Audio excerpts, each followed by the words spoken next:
Assalamualaikum and a very good morning to all of you. So here I am to take your class 5 Assamese medium plus English medium Ohomia subject. Okay. So that day we have completed your first lesson. Okay. Bostu Bigyanor Odhya and questions sir I have sent you. Okay. So today I am going to take your lesson number 6. This lesson will come in your examination, half yearly examination, right? So Bonfulor Halka. So etu aje ami arambho koribole goi asu Bonfulor Halka. Etu likhise Horpriya Barukial Borguhai. ঠিক আছে এহাতে লিখিছে so আহা সোয়া বনফুলৰ ভালকাম এইটো বনফুলে এটা বনফুল ফুল নহয় কিন্তু ঠিক আছে এইটো এটা মানে পাৰ্সনৰ নাম মানুহৰ নাম লৰা এটাৰ নাম ঠিক আছে সোয়া আজি অলপমান কৰো হা ইয়ালৈকে কৰো বাকিখিনি নেক্সট কৰো হা সময় যেটো কম সোয়া বনফুলহতৰ আজি গৰমৰ বন্ধৰ পিছত নতুনকৈ স্কুল বহিছে মানে গৰমৰ বন্ধ পাৰ হৈ গৈছে স্কুল নতুনকৈ খুলিছে সম্পূৰ্ণ এমাহৰ পিছত আজি পুনৰ সকলো লগ হৈছে প্ৰাৰ্থনাৰ সময়ত তোমালোকৰ স্কুল কি আৰম্ভ হোৱাৰ আগত কি প্ৰাৰ্থনাত মৰ্নিং এসেম্বলি কৰা ঠিক তেনেদৰে বনফুলৰ কি গৰমৰ বন্ধ শেষ হৈছে সকলো আহি প্ৰাৰ্থনাত মানে এসেম্বলি কি হৈছে শাৰী পাতি সকলো ছাত্ৰ ছাত্ৰীয়ে একেলগে স্কুলৰ প্ৰাৰ্থনা গোৱাৰ পিছত অধ্যক্ষ বাইদেৱে সদায় দিয়া ধৰণে বক্তৃতা আৰম্ভ কৰিলে হয় না কি ভাষণ দিয়ে হা আমি শিক্ষকসকলে কি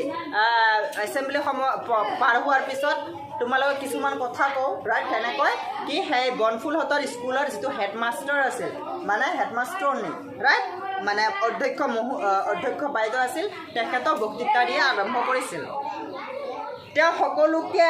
মৰম চেনে জনাই এমাহৰ পিছত পুনৰ সুস্থ শৰীৰেৰে সকলো লগ হ'ব পৰাত সন্তুষ্ট প্ৰকাশ কৰিলে এমাহ দিন নিশ্চয় তেওঁৰ ছাত্ৰ ছাত্ৰীসকলে স্কুলৰ হোমৱৰ্ক কৰাৰ বাহিৰে অন্যান্য ভাল কামো কৰিছে বুলি তেওঁ মনতে ভবা বুলি বক্তৃতা প্ৰসংগত কৰে মানে বক্তৃতাত কি কৈ আছে যে তোমালোকে এমাহ সময় পাইছা এই এমাহত তোমালোকে নিজৰ হোমৱৰ্ক কৰিছা মই জানো কিন্তু তাৰ লগতে তোমালোকে এমাহত আৰু বেলেগ ভাল কামো কৰিছা হেতু তেওঁ ভাবি আছিল মনতে অধ্যক্ষৰ বক্তৃতাৰ পিছত সেইদিনাৰ বাতৰি কবলৈ পাল পৰা নৱম শ্ৰেণীৰ ছাত্ৰ সীমান্তই দৈনিক অসম আৰু আমাৰ অসম কাকতৰ প্ৰথম পৃষ্ঠাত প্ৰকাশিত দুটা প্ৰধান বাতৰি ক'লে তাৰপিছত যেতিয়া বক্তৃতা খতম হ'ল শেষ হ'ল তাৰপিছত নৱম শ্ৰেণীত পঢ়ি থকা সীমান্তই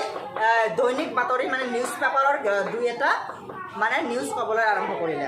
আৰু কোনোবা ছাত্ৰ ছাত্ৰীয়ে সেইদিনা প্ৰকাশিত অন্য কিবা ডাঙৰ বাতৰি ক'ব নেকি অধ্যক্ষ বাইদেৱে সোধাত বনফুলে আগদিনা মহানগৰীত অনুষ্ঠিত শিশু সমাৰোহৰ সামৰণি অনুষ্ঠান এটাৰ বিষয়ে ক'লে তাৰপিছত অধ্যক্ষ মহোদয়ে কয় আৰু কোনোবাই কিবা ক'বা নেকি তোমালোকে তেতিয়া বনফুল নামৰ ল'ৰাটোৱে থিয় হৈ মানে তাৰ আগদিনা যিটো কি হৈছে কোনটো হ'ল শিশু সমাৰোহৰ মহানগৰীত অনুষ্ঠিত শিশু সমাৰোহৰ সামৰণি অনুষ্ঠান বিষয়ে এটা গল্প ক'লে তেওঁ কি ক'লে শুনা বৰ বাইদেউ অৰ্থাৎ অধ্যক্ষ মহোদয়াই বনফুলৰ এই বাতৰিটো শুনি অতি আনন্দ পালে আৰু আন ছাত্ৰ ছাত্ৰীক তেনে বাতৰি পঢ়াৰ প্ৰতি আগ্ৰহী হ'বলৈ উপদেশ দিলে যেতিয়া বনফুলে সেই বাতৰিটো ক'লে তেতিয়া অধ্যক্ষ বাইদেউ খুব আনন্দিত হৈছিল আৰু বাকী ছাত্ৰ ছাত্ৰীসকলকে এনেকুৱা বাতৰি পঢ়িবলৈ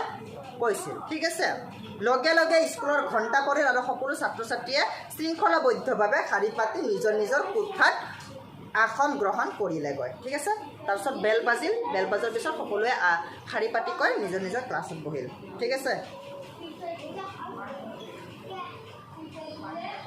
সো তোমালোকৰ মাত্ৰ দুটাই লেসন আছে এইটো আৰু এটা লেসন আছে তাই তোমালোকৰ সিলেবাস খতম হ'ব সো মই ইমান সোনকালে পাঠকেইটা শেষ নকৰোঁ ঠিক আছে সো আজিলৈকে এইখিনিয়ে থাকক হা কালি আমি স্কুলত ক্লাছৰুমত সোমোৱাৰ পিছত কি হৈছে সেইটো আমি কালি আলোচনা হ'ব আজিৰ কাৰণে এইখিনিয়ে থাকক তোমালোকে ঘৰতে পঢ়া শুনা কৰা আৰু ভালে থাকা ঠিক আছে ধন্যবাদ